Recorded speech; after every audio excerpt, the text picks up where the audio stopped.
The double Parsha speaks about leprosy, like a Torah version of leprosy. And our sages tell us that the sin that leads to that is Lashon Hara, speaking the evil tongue. I mean, everyone's heard of that concept of Lashon Hara. Who's heard of Lashon HaTOV? You have? Where'd you hear about that? Okay, I may have made it. I don't know. I thought I made it up, but then I saw Rabbi Sachs also write about it. But I'm going to add a few more components to this. Lashon HaTOV.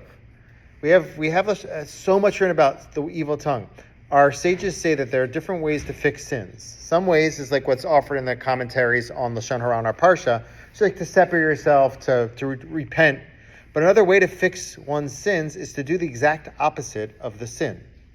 So if somebody, the Rabbi Yonah says, if somebody, if you've done certain sins with your hands, you've stolen, you should give tzedakah with your hands. So each thing should be fixed in an equivalent way. So you spoke negatively, so speak positively. So how do you do that? Well, here's a way to do it. Look into the laws of Lashon Hara and figure out what they are, and then try to do the opposite. Okay, so one such law of Lashon Hara that people, it's like a common misconception, is even if it's true, you shouldn't speak negatively about people, even if it's true. So the opposite of that would be, if you know something true, say something good. Share the good thing. Rambam says this, he says, each person is commanded to love each other. Love your neighbors yourself.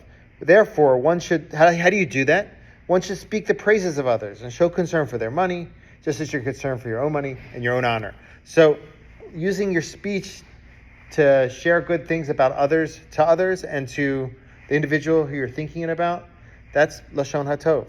It's not always easy. It's kind of often easier to share the negative. But if you're thinking something positive, don't hold it back. Share it. Now, there's a limit to that. Sometimes if you share positive things about somebody who hates that person, that's not helpful, right? You have to know who you're sharing it with.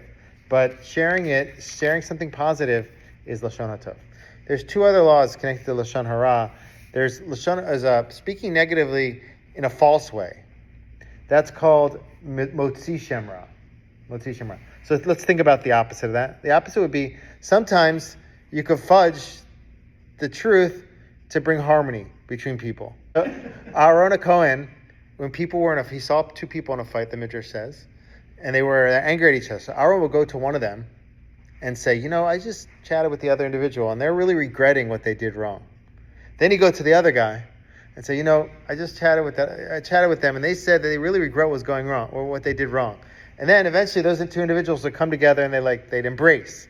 So it's a little bit changing the truth. Even changing the truth is allowed for positive speech. So we're very easy to change the truth for negative speech. Don't go overboard. But I'm saying if you need to, you can do it for positive speech too. The final thing is rechilut. Rechilut is to carry. It's like gossip monger. Gossip monger.